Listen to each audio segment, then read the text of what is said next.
이혼을 고민 중에 있습니다. 이유는 남편의 채식주의 때문입니다. 남편은 객관적으로 굉장히 잘생기고 키도 큽니다.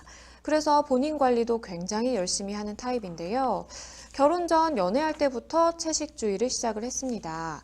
우유나 유제품, 달걀은 먹는데 육류나 해산물은 안 먹습니다. 회식이 있을 때도 그냥 상추에 밥 조금 먹고 온대요. 본인이 원하는 거니까 그러려니 하는데 문제는 아직 유치원생인 아이들에게까지 강요를 한다는 겁니다. 한창 클 나이라서 고기나 생선이 꼭 필요한데 남편은 식물성 단백질로 대체할 수 있다면서 반대를 합니다. 몰래 외출하거나 친정 가서 먹고 오기라도 하면 아주 난리가 납니다. 계속 이런 식으로 나오면 생활비를 끊겠다는 말까지 하는데요. 아이들 때문이라도 이혼을 해야 하지 않을까 싶은데 이런 사유로도 이혼이 가능할까요? 아이들을 위해서라도 양육권은 제가 꼭 가져오고 싶은데 제가 전업주부로만 지내서 가능할지도 모르겠습니다. 혹시 이혼을 하지 않더라도 법적으로 아이들에게 이런 강요를 하지 않도록 하는 방법 같은 건 또 없을지 문의드립니다. 저는 이 사연 굉장히 좀 놀랐습니다. 저도 아이를 키우는 입장에서 사실 아이가 골고루 영양분을 섭취하는 게 굉장히 중요하거든요. 그런데 아버님이 뭔가 채식주의에 대한 믿음이 강하신 것 같아요. 그러다 보니까 이게 굉장히 좋으니까 우리 아이도 해야 된다. 좀 이렇게 생각을 하시는 것 같은데 변호사님은 좀 어떻게 들으셨나요?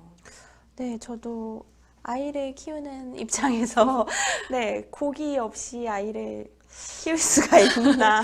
그렇죠. 네, 고기랑 물고기가 없이.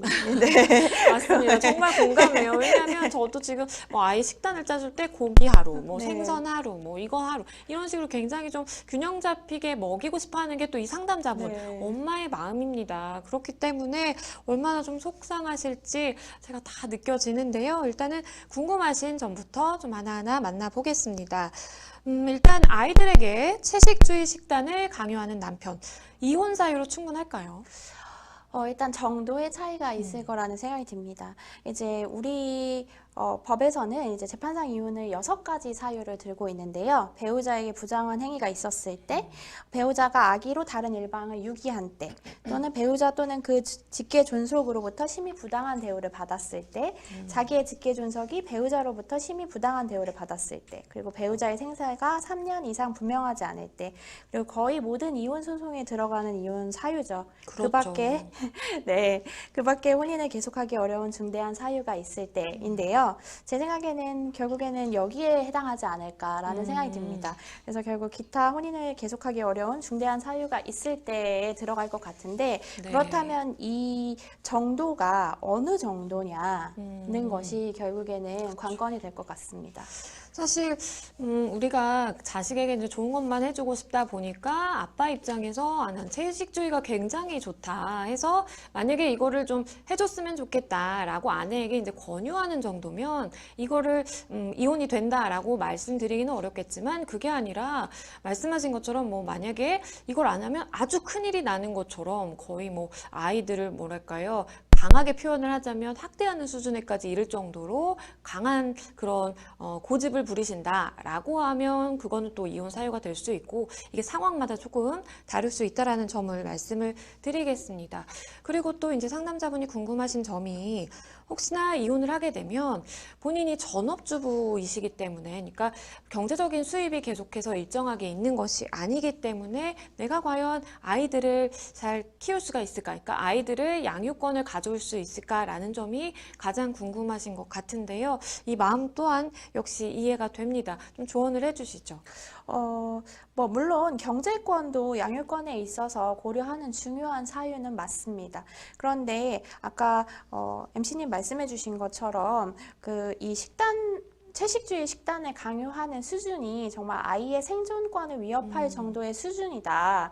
그래서 아이가 뭔가 영양실조의 위기가 있다든지 병원에 뭐 입원할 수밖에 없는 정도로 이게 강요가 된다라고 한다면 어쨌든 양육권을 가져오는 가장 중요한 기준은 자녀의 복리후생이거든요. 그렇죠. 네, 그렇기 때문에 그 기준으로 본다면 경제권보다 지금 아이의 생존권이라는 복리후생을 보아서 충분히 가져올 수 있다고 생각이 듭니다. 네, 맞습니다. 많은 분들께서 혹시나 이제 뭐 잘못 아신다고 해야 될까요? 그러니까 그런 부분이 내가 경제적으로 이 사람보다 못하니까 아이는 내가 데려올 수 없을 거야.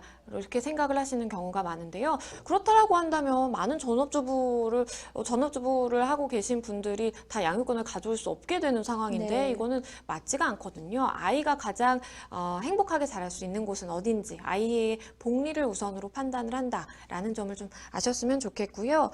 일반적으로 사실 우리가 이혼을 하게 되면 양육권 분쟁 굉장히 흔합니다. 그런데 양육권 분쟁에 있어서 어떤 점이 좀 가장 쟁점이 된다라고 볼 수 있을까요? 네, 아까 말씀드린 것처럼 가장 중요하게 보는 것은 자녀의 복리 후생입니다.